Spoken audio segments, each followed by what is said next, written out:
everyone. Welcome to the program. This is Sunday Politics, live on Channels Television. I'm Sean Okimaloe in Abuja. So much is happening in politics. Over the weekend, we saw a lot of decisions being made by the Nigerian people who went back to the polls to finalize on some undecided positions in the National Assembly and the State Houses of Assembly. Of course, some of these positions are now being decided in the rerun and by-elections that INEC conducted yesterday.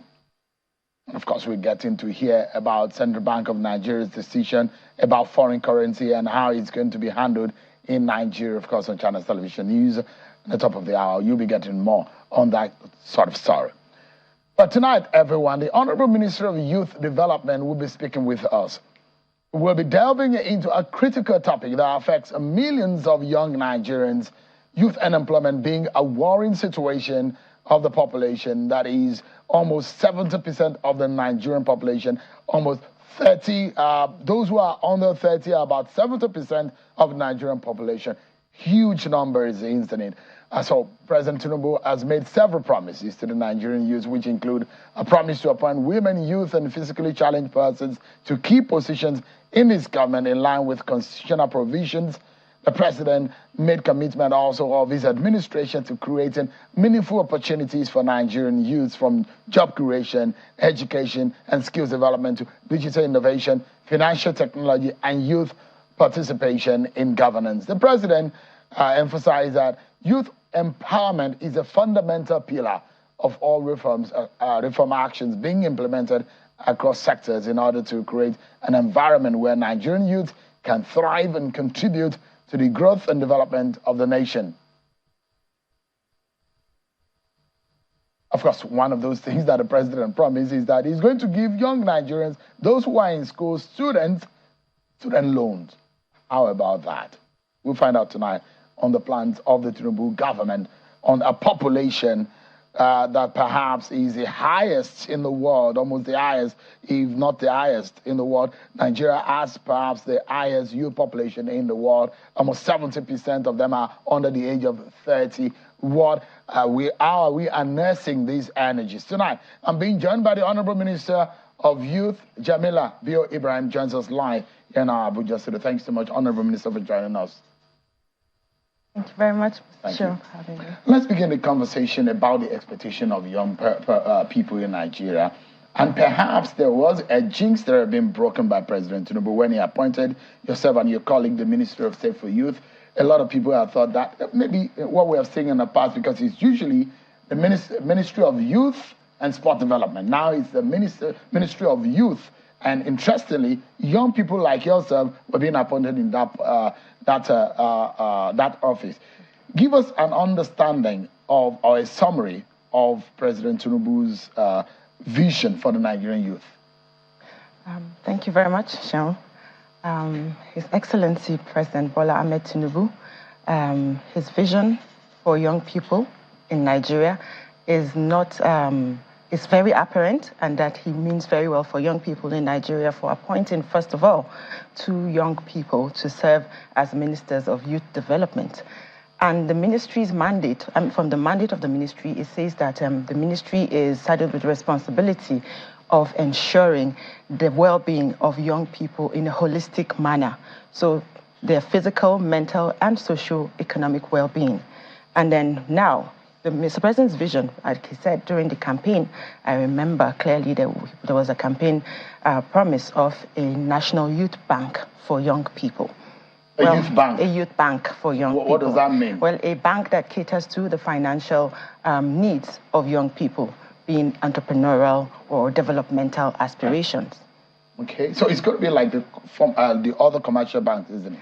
Well, it's not going to be the typical commercial bank. So the youth bank would be more of a retail development financial institution. One that you can imagine a bank with compassion, right? So a commercial bank with compassion.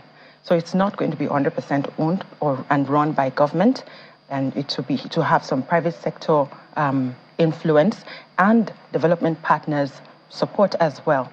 So the idea behind the bank is to bridge the financing gaps that young people encounter, basically financing barriers young people encounter when they want to start an enterprise.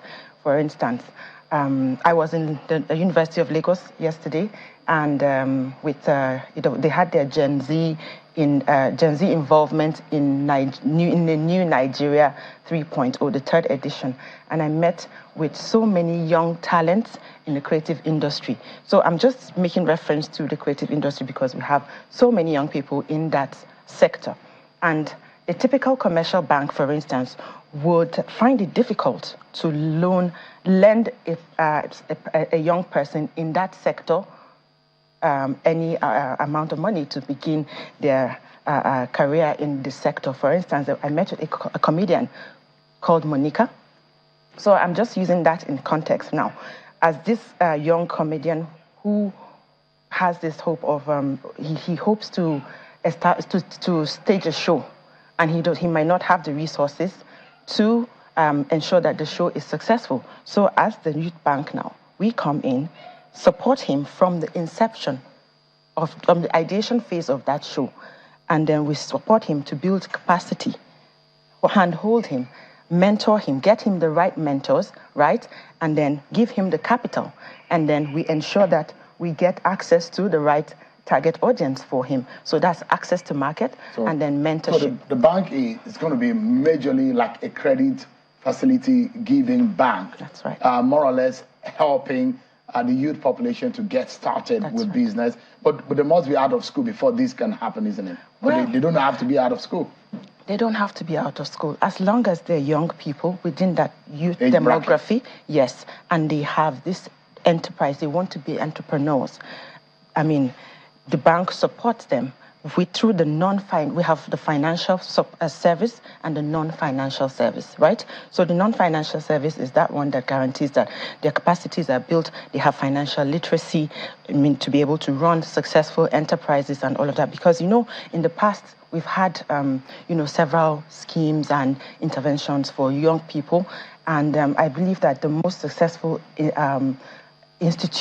government institution is the Bank of Industry, when it comes to youth empowerment. So, and Bank of Industry is our strategic partner in that sector. Clearly, the Ministry of Youth Development has not got the expertise 100% to run a bank. So the Bank of Industry is our partner in government to see how...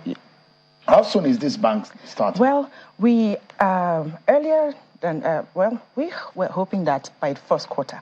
In December, we hope that by the first quarter, the bank would be running. Of 2024? Of 2024, That's yes. Between January and March? And March, yes. But I believe that we might require to extend it to April, May, before we get started.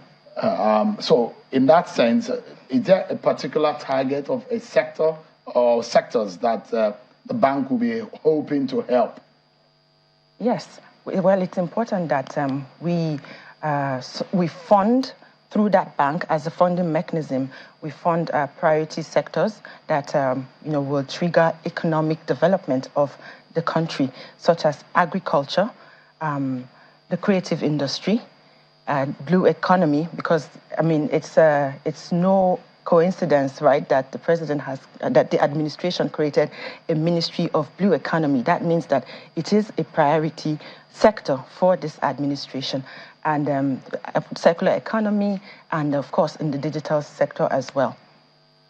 Interesting.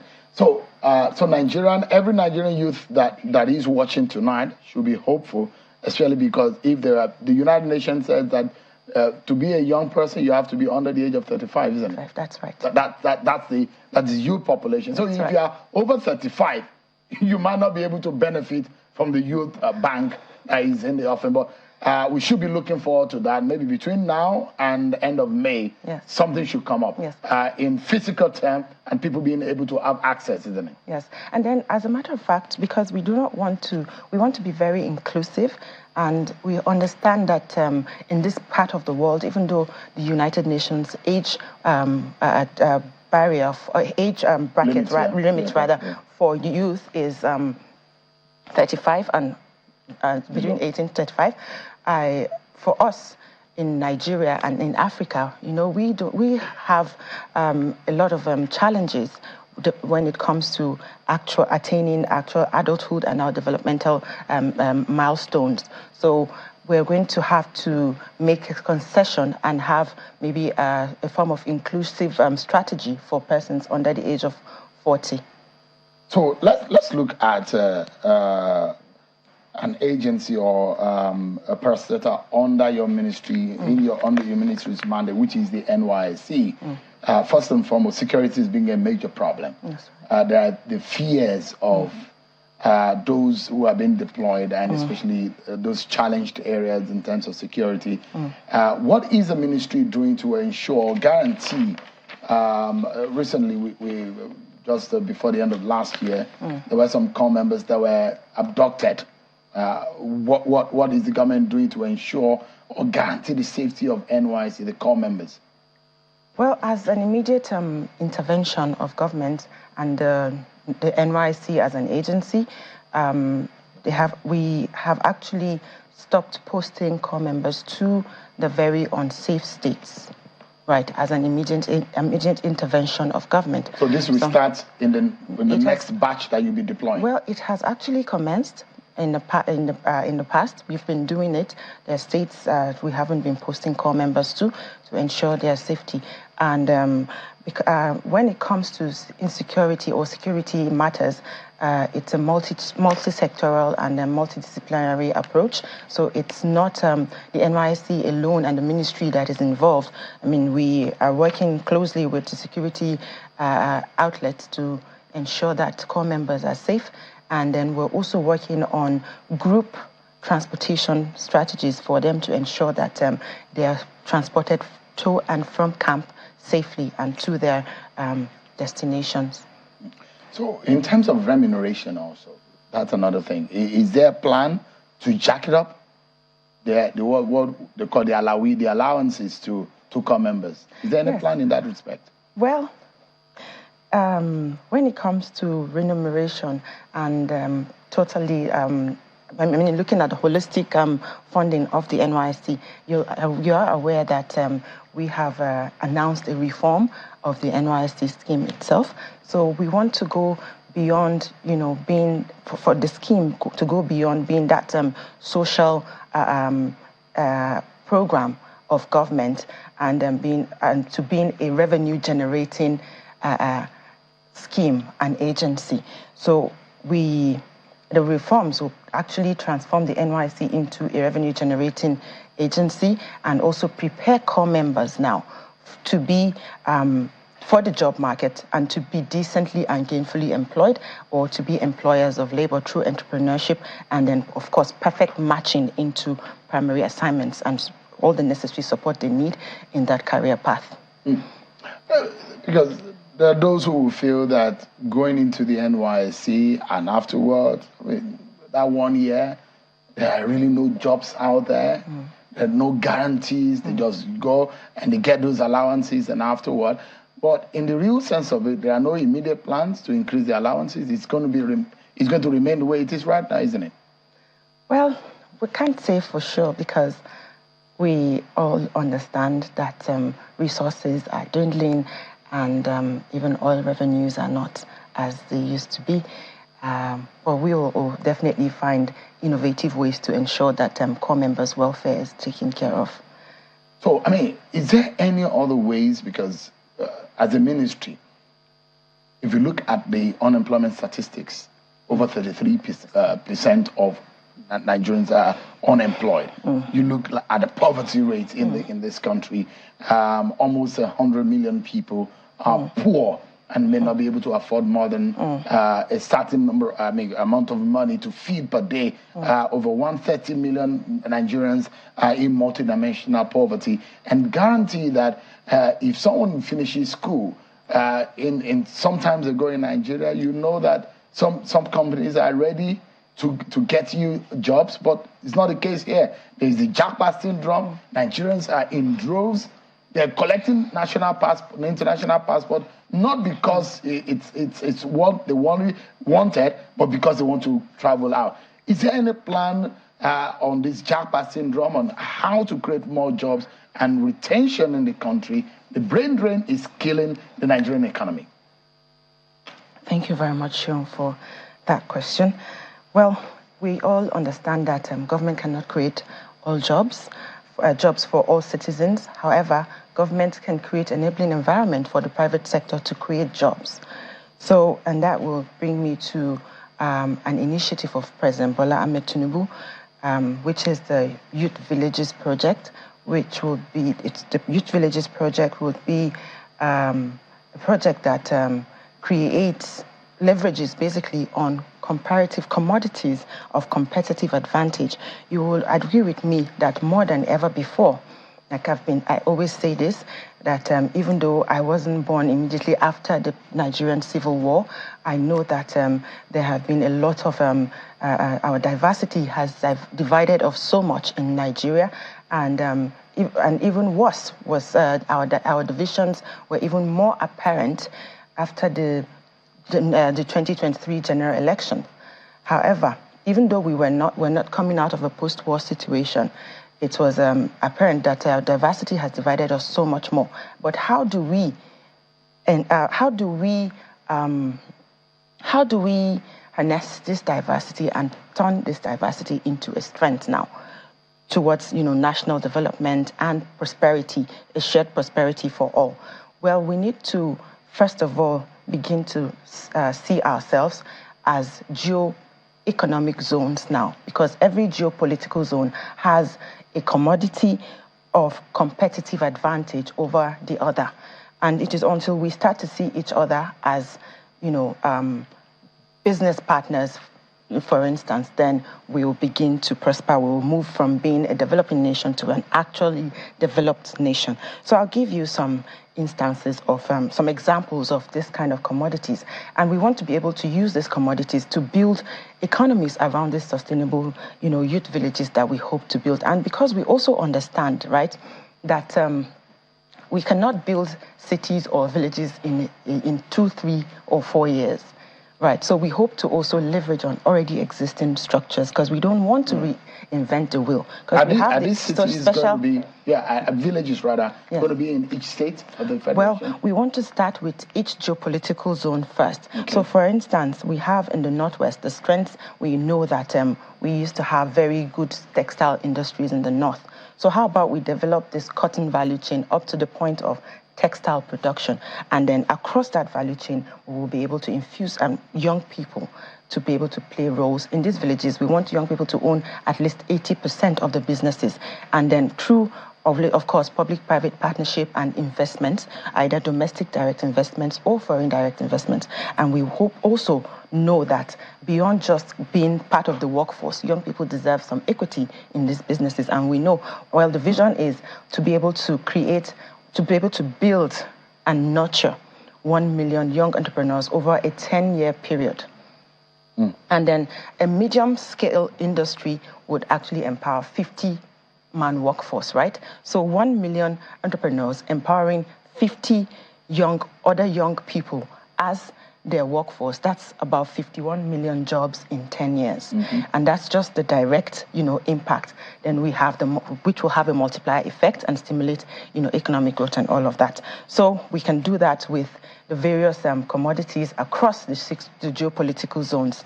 Like in the South, we know that Cross River State is big on forests and all of that, so we can actually create like furniture manufacturing hubs. And when we say furniture manufacturing, we don't mean carpenters, right? We're going to mentor people to make furniture, good quality furniture that we don't need to look overseas to import furniture when we need good quality furniture. So and we also understand that the reason why Nigerians import is because a lot of people do not have confidence in the quality of our locally produced items. But we also need to, as Nigerians, whether leaders or as citizens, we also need to actually decrease our appetite for for consumption of foreign goods and services. We need to believe in the Nigerian project. We need to believe that made in Nigeria goods are, the way to go when it comes to patronage. And that's the only way we can actually How are you supporting the young people in this space locally for local productions? Yes. Is there any way you are helping them? Well, it's part of the Youth Village initiative, right? So across the value chains now, we're going to be bringing young people to, to either cultivate. For those who have interest in agriculture, they will cultivate the cotton or maybe rear the livestock for leather. Is the government going to be providing the seedlings, for example, and the funding? Yeah, well, where would that be coming from? Yes, because we understand that government has to make an initial investment before, to build investor confidence. The government has to make an initial investment. And because this is not a project that belongs to the Ministry of Youth Development alone, we are going to be leveraging on the special agro-processing zones of the AFDB, African Development Bank, that is a partnership with the Federal Ministry of Agriculture. So we are going to be engaging with the Federal Ministry of Agriculture to provide us with good seedlings. And we're also in talks with cotton seedling producers, because we understand as well that the challenge of the local farmers who grow cotton in Nigeria is the seedlings. So we're actually in talks with them to see how we can actually, stimulate that garment industry. And that is really just up to the textile production stage. And after that, we also have young people in the fashion designing sector who can actually take off some of this fabric and add some value to it. Right. Let's take a break, Honorable Minister. But when we come back, I don't know how much of social media you consume, but the engagement of young Nigerians on social media makes us feel as if Nigeria is in a state of war. We'll take a break, and when we come back, how to harness the young people's potentials in this country for the good of the nation. Minister of Youth Development, Jamila Abiyo Ibrahim, is with us. I'll be speaking about more of this after the break, everyone. Join us again. Thank you so much. Let's continue our conversation with the Honorable Minister for Youth Development, Ms. Jamila Abiyo Ibrahim. Thank you so much. It's interesting that, in the same family, you've been lucky politically to have your father as a former minister and you being a minister. It's very rare. It's a rare opportunity. But let me ask you, you go on social media and you see the manner in which young people engage, and you think, is the country in a war zone or a war situation? Is there anything you are thinking in your ministry to help unite the young Nigerian people? Yes, well, it's my hope and desire that us young Nigerians understand the power in our numbers, and also understand that we can only harness the dividends of these numbers if we're united and we do not allow our diversities in either our political ideologies or ethnicity or even religious, standpoints divide us. So we will be able to achieve more when we're one and united as Nigerian youth. And in this regard, we actually hope to design an initiative that fosters national unity between Nigerian youth. And we hope that this continues to remind us of the very essence of being Nigerian and proud. You see a lot of Nigerians, either in athletics or in some kind of sport.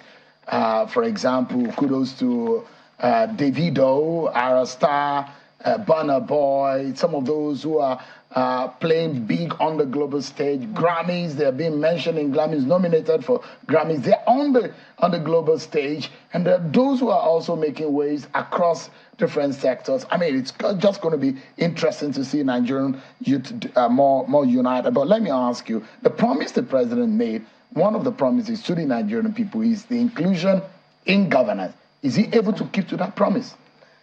Yes, I know that by appointing 2 youth ministers at the Federal Executive Council means that Mr. President would like to hear 2 voices at the Federal Executive Council advocating for young people. And we haven't done short of that since our appointment and since our swearing in as ministers of cabinet. Well, I remember very clearly always advocating for a youth quota to be announced, and we're working towards having that quota announced very soon. And it is our desire, our proposal is to have 30% inclusion of young people in government. Well, and it's because we have a voice at the table, so it's important that we ensure that we create that environment for more people to come on board. It's then we cannot our voices alone are not enough. Is there any practical movement towards the direction of guaranteeing the place of Nigerian youth in governance? Yes, we are proposing a 30% youth quota. 30% youth quota. What does this mean? Well, Is it at the federal level, state, or local level? Across board. So it means that in every local government council, every state executive council, and then every appointment made either in boards or parastatals, we would like to have 30% of that representation to be young people. Is it going to be an advocacy or a policy? Well, it's going to be a policy stand. It's going to be a policy stand. But you know that implementation requires advocacy. Right. Yes, for young people. We see how that works. But what about some kind of investment in youth such that they are able to, you mentioned the banking part, but are there other plans in that respect? Yes, because, you know, a very low-hanging fruit is the Nigerian Youth Investment Fund, the NYIF. It was the fund launched in 2020, and it was supposed to run a 75 billion naira fund that is supposed to run for 3 years, terminated in the year 2023. But because the disbursements have been, it's supposed to be like an annual 25 billion naira disbursement, but we haven't done, even over the three years this fund has run for, we haven't done over 15 billion naira. So, and this is because of certain conditions that have been attached to the fund. So we have set up a committee to review the fund, and they will, in the next couple of days, come up with the best recommendations on how best to improve on the implementation of the fund. And some of the recommendations that are coming out of that committee and that we have also proposed in the past are the fact that young people, we need to make provision out of the fund for capacity building for these businesses to be sure that they have the capacity to run successful businesses, and that goes a long way to de-risk the loan, because it's also a loan that they have to pay back. So it goes a long way to de-risk that loan, and then we also must make sure that they have access to market.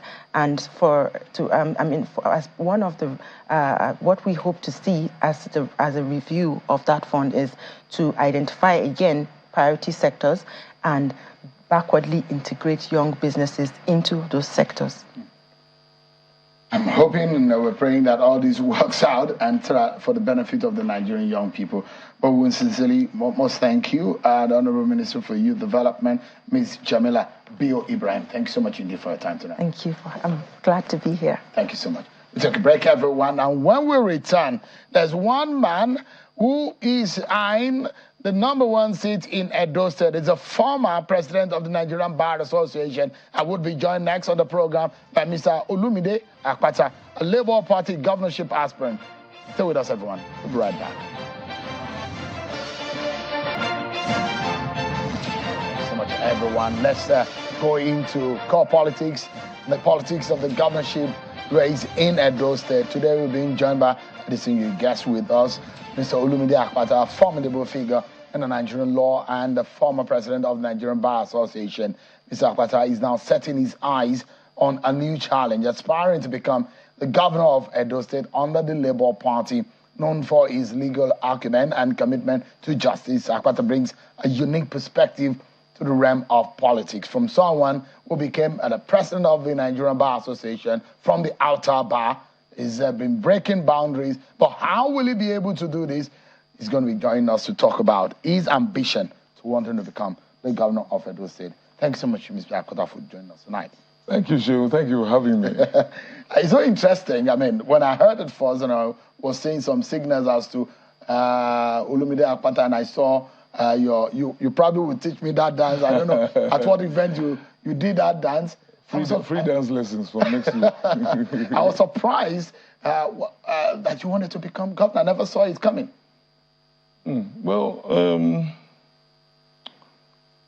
maybe I maybe I never gave the indication before now, but we have talked many times, and we have both of us agonized over our country and the trajectory of our country at the moment, you and I. And comes a time in one's life when you have to take a stand and say, listen, I want to be part of the solution.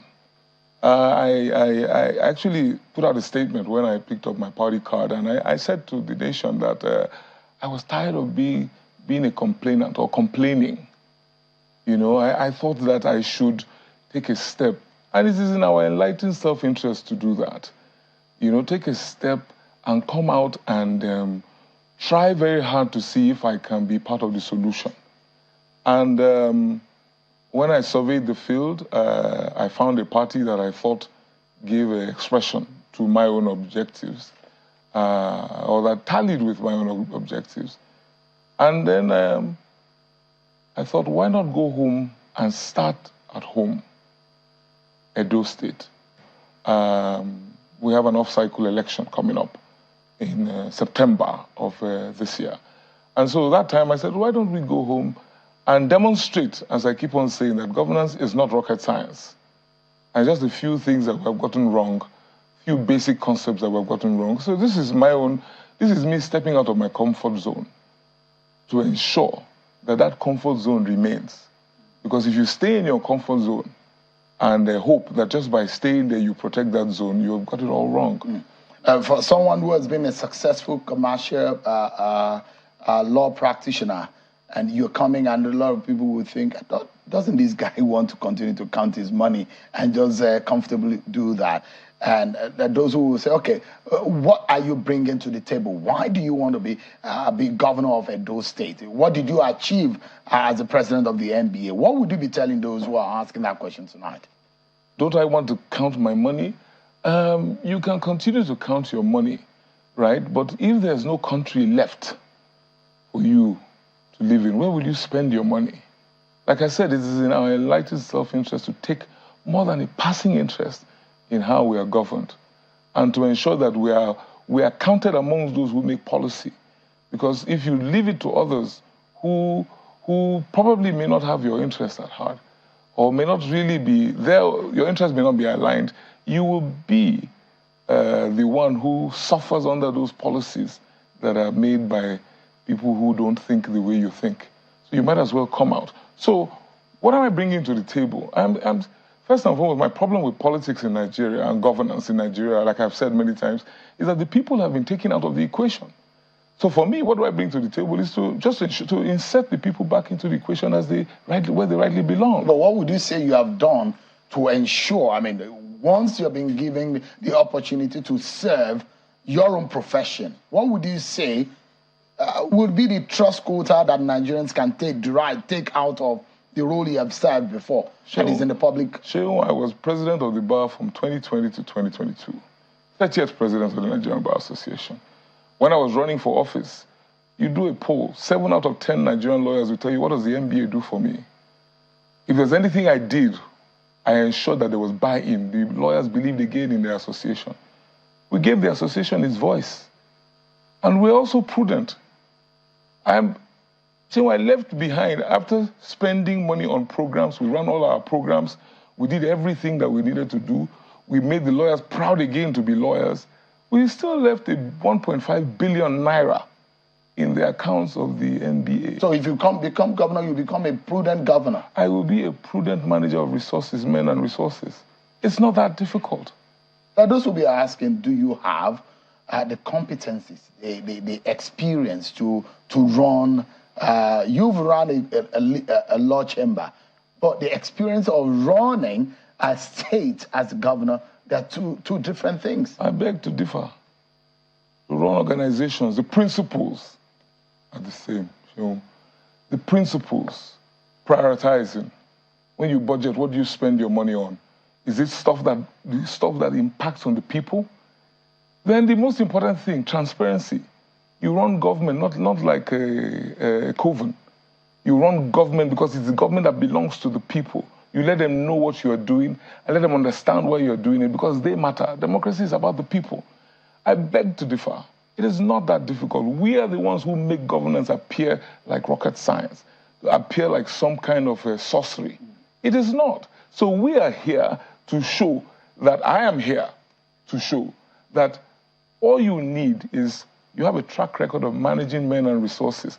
Nigerian Bar Association, by no means am I attempting to compare the NBA to Edo State, but you asked the question. Run an association, 128 branches nationwide, 100,000 lawyers. It is the same principles. What do you want to achieve? How can you get the best results for the majority of the people? Really, Sheon, if the people are at the heart of all that you do, you will achieve success.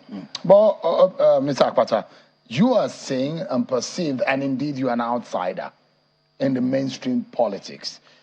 Your choice of Labour Party, what informed it? Because there are those who ask the question, it had its own internal wranglings. And that, again, could be a bedeviling factor for your chance. No doubt about that, but any human organization has its own, would always have their own problems and their own issues. But why did I go to Labour? Like I said, I'm about the people. Just take the starting point from the logo of the Labour Party. Papa, Mama, Pikin. People-centric, people-focused. That resonated with me. And that is why I went there, because this party is about the people. This party once has put the people at the center stage. And so I have no regrets whatsoever going to the Labour Party. Internal wranglings, yes, definitely that's a problem, that's an issue. But I want to believe that the mechanisms that exist in the party are strong enough, are robust enough to help us deal with those internal issues, because perception is reality. If the people walk away with the perception that Labour is no different from the others and we're embroiled in needless controversy, that of course would affect candidates or aspirants like myself. I agree with you. So I am hopeful that the party of Peter Obi, the party that is known to be different and doing things differently, will ensure that whatever issues that we have bedeviling the party, as you say, will be resolved. I'm just, fingers crossed and hoping for the best. Do you have the consent or the endorsement of Mr. Akpata or Julius Abure? Which of them are you working with? Well, I'm working with the party. There's what they call status quo. And the status quo that I am aware of at the moment, pending when the apex court of the land decides on the matters before it, the status quo is that Julius Abure is the acting chairman of the Labour Party. So all of us aspirants in Edo State, and there's quite a number of us, we have all approached the party at the state level. We have a sitting chair at the state level, and it is to that structure that we have expressed our interest to run for office. You'll be up against the likes of Riceman. You know him, and there are those who will say, I mean, these are core politicians. They've been politicians. Are you worried about the kind of contest you are up against? Not in the least, Joe.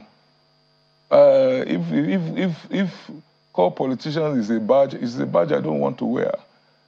Not in the least at all, because there's really nothing to be worried about. These are many names, apart from Mr. Riceman. There are 25 other plus aspirants in the race. The issue really is what do you bring to the table? What are you offering that's different? Some are serial contestants. They've been running for office for like as long as I can remember. What do you bring to the table? What are you? When you say core politician, it almost sounds like a nasty word or a nasty phrase. Well, because it's those who know the game. Yeah. What game show? The game of politics, because politics is a game, yeah. That has brought our country almost to its knees. If those who are playing it all their lives, in the US, in the UK, there are those, the only thing that they've done all their lives is politics. They've been in the Senate, they've been president, and you can mention names, Joe Biden, the Barack Obamas of this world. These are people who have been in politics for years upon years, and the question is that they understand the game. If you are going through a collegiate process of election, for example, the delegate will be there, and you need their buy-in. There are those who have been with this delegate for several years, and you are an outsider. You are just a newcomer, a newbie in the game. Isn't that some kind of a hurdle for you? Well, nobody ever said it would be easy, so life comes with hurdles. But I tell you what, the people are discerning. So when you call, there's nobody in the field, you know, that is of such a, that has such stellar credentials that you say, oh gosh, this person has done so well. Let him bow and go, as they say in this part. The people are discerning. They are tired of the old. They are tired of the same old, which has achieved no results. So I have shown up. And if you do, you have your ears to the ground, Shehu. You do your vox pop. I have shown up in the Labour Party. And I have told them to dare to dream, dare to believe that there's a different way, a better way that this can be done. And that has resonated. There's buy-in from across the party. I have gone around the state twice, 18 local governments, twice. I have reached out to the people. They are what is important. Some contestants, you know, this is a third or fourth, some aspirants, this is their third or fourth incarnation as far as being aspirants is concerned. They've left one party to the other. Oh, some of them, the people have said, no way. No way. You've come before, we don't vote for you, and you come back, all the stuff you give us, you come and you say, give me my stuff back because you didn't vote for me. There are people like that in the field. But I'd like to ask you, I mean, I'm worried of how you're going to beat some of these guys who have been in the game to their game. And the question also will be, when did you join the Labour Party? I joined the Labour Party last year in March. Okay. Right? And how do you beat these people at their game? So is it their game? You've been in the game. It is not their game, Shehu. So you've been in law practice for years. Oh yeah, for 30 years. And if someone who was called to the bar last year comes and wants to beat you to the game, you'll be in this game. Oh no, the person will have to also cut his teeth. The wisdom of Solomon has nothing to do with the age of Methuselah. I'm sure you know that. So it is not about how long you've been in the game. So you are ready to take them on? Ready, psyched, gingered. But do you have the statutorily, as per the constitution of the party, to be able to run on the platform of the party, being a newcomer? Oh yes. A new member? I've checked the books, I'm good. I know you're a lawyer. Yes, I'm good. So you got a waiver? No, I don't have a waiver. I'm within the time frame. No, go and look at our constitution. We're good. So did you get the endorsement of Mr. Peter Obi? The endorsement of Mr. Peter Obi? I didn't know Mr. Peter Obi was in the business of endorsing aspirants. Mr. Peter Obi, I would expect, would wait for the outcome of the primaries and then campaign alongside whoever the candidate of the party is. In politics, so because you are a newcomer in politics. Yeah, right. Let's teach you some of it. So endorsements are very important. And for a Peter Obi, who has been christened, Peter Obi is synonymous to Labour Party. Labour Party is synonymous to Labour. And there is a movement that has attached a link to the Labour Party, which is the obedient movement. And those who believe that they are ardent and are very strong supporters of Peter Obi. Getting an endorsement or a buy-in of a Peter Obi will go a long way to help your cause. That's what I mean. I know what you mean, Shehu, but put yourself in the shoes of Mr. Peter Obi. 28 plus aspirants on the field. You really think he would endorse one above the others? No. Are you speaking to me? Have you spoken to him? No. Mr. Peter Obi is a friend of mine, right? So of course he knows about my ambition. We've talked about it, but I expect no less from him. He's a Democrat. He's fair. He's just. He's equitable. So what he will do, he will wait for the process to play out. He may have his personal preferences. Do you believe in the process? The process, I have my doubts, right?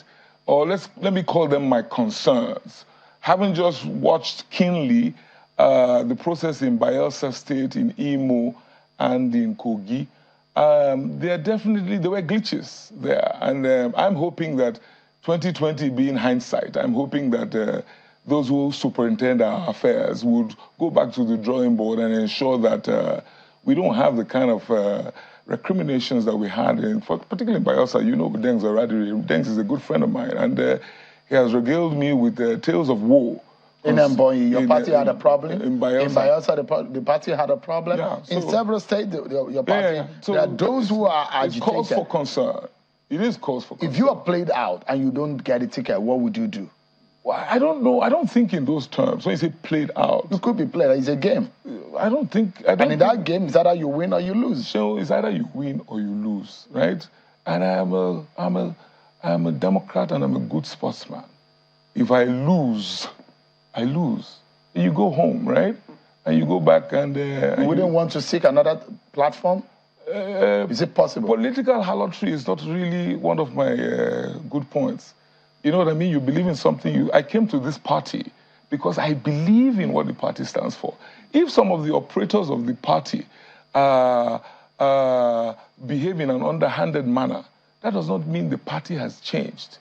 So what you do is to ensure that you enthrone leadership that works in tandem with the objectives of the party. The solution is not to jump ship. So you're not going to hear me jumping ship or hear of me jumping ship to another party. No. So you really have your sights on wanting to make a difference in Edo State. You think that the state of things are really horrible in the state, isn't it?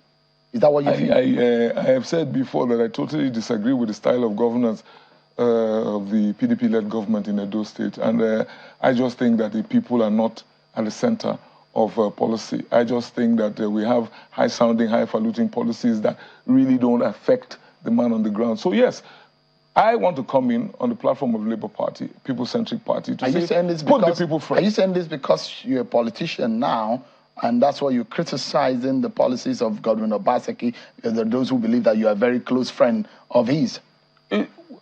So is it about being a politician now?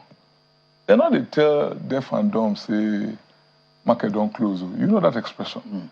It is plain and obvious to all to see that there is an absence of people-focused governance in Edo State. I need not school you on that. Yeah, because you are familiar. I mean, in your party, in fact, there are those who are having their doubts who say, oh, Akpata, Olumide Akpata is a surrogate of Obaseki. Oh, I've heard that. He's an extension of Obaseki. Yes. And is a second option if Asue project fails. Have you not heard that? What is Asue project? Please, let me understand. That means being the PDP aspirant that is being backed by the governor, and that those who believe that with your closeness with Mr. Godwin Obaseki, and those who are having that fear in your party believe that the hand of Godwin Obaseki or the voice of Godwin Obaseki and the hand of Olumide Akpata, well, they are one and the same. That's those who believe so. You know, I can scream until I'm blue in the face. People will believe what they want to believe, but I say this to you, sure. There's civility in politics. That's the kind of politics I understand. Do I know Godwin Obaseki? Yes. Have we been friends? Yes. Good friends. But do I disagree with Godwin Obaseki? I totally disagree with his style of governance. I have said this before. So that is the reason why I'm not in PDP. That is the reason why I'm not with him. I am in Labour Party because I think things can be done differently. I said this in another interview. Head the big pass some kind cap. It is impossible for me, Olumide Akpata, to be an agent or a surrogate or a mole of Godwin Obaseki. So you are totally my own man, Sheung. It is impossible, and Godwin Obaseki knows it. But this conspiracy theory is actually put out there by people in Godwin Obaseki's camp and some people in my party, because they recognize that once you label anybody with that label anybody toga. With that toga, or you put that toga on any aspirant, that you are from Godwin Obaseki, dead on arrival. That speaks to the point I made to you just now, that there's dissatisfaction in the land regarding how Godwin Obaseki and the PDP have run Edo State. So those who don't want to see me progress quickly want to, pin that label on me. Oh, he is Godwin Obaseki's cousin. They are close friends, because they don't want me to move forward, because they know that will hang over me like a sword of Damocles. That, oh, you are from Godwin Obaseki. Even in his own party, the Aswe project that you just mentioned, it has hiccups, suffering from serious hiccups, because everybody feels that is a Godwin Obaseki project. I mean, are you worried also of the perception in terms of zoning, where you come from? Going into this election, those who will say fairness has to be brought into the game. you appear to be a master of this game. So if we're talking about the game, there are times for cold hard calculations in politics, right? So I believe in affirmative action. Where there are imbalances, you put in mechanisms in place to bring about balance. But there's also the fact that it is a game that you play to win, right? As you have said here before. Labour Party is new to the game, and Labour Party has to win. You don't have to play with the zoning arrangement. There is no zoning arrangement in Labour Party in the first place. But in the entire context of there is politics, no zoning arrangement. You don't think if you emerge as a candidate, it should seem imbalanced and unfair to some people to say, coming again from this senatorial district, is it fair? If the people disagree with that selection, they will vote accordingly. Zoning or affirmative action is brought about by consensus building, engagement. You don't just wish it into existence. It's not by legislative fiat. What you do is that you bring the people together, or you have the dominant tribes, who are the majority, the Benis. You have there also the resource base. Orion local government has the largest gas deposit in Nigeria. You bring them to the table and say, hey, listen, let there be inclusivity. And it is a party that is well-meaning, that does not pay lip service to the issue of zoning, that does that. You do it properly. And that is what Labour Party is going to do, Shehu. Mr. Akpata, so you are an obedient? Sorry, are you an obedient? As in, do I subscribe to the obedient movement? Oh, yes, why not? I agree with it. It definitely... With your performance in Edo State in the last election, you think there is a chance for your party? It's a hotbed of the obedient movement. All right. In 30 seconds, if you look to the camera and tell Nigerians and Edo people what Olumide Akpata will represent and will provide as a candidate, what would that be? Just in 30 seconds, if you may pitch yourself. Olumide Osaibovo Akpata will represent probity, will represent prudence in government, will represent a people-focused government in Edo State. The people will come first if I am elected. So we need the delegates of the Labour Party to ensure that I am put forward as the candidate of the party, because I will bring about a totally different style. The people will be first, the policies will be people-oriented, and we will have transparency. We will run Edo State like an open book. Right. So that is that's the difference that I will bring to the table. All right. A former president of the NBA and the Labour Party governorship aspirant, Olumide Osaibovo Akpata. I found it very, very interesting to call you by that name. Thank you so much, indeed, for coming tonight. I appreciate it. Thank you, sure. But that's our show for tonight, everyone. Many thanks for watching. I'll see you tomorrow at 7 p.m. God bless Nigeria.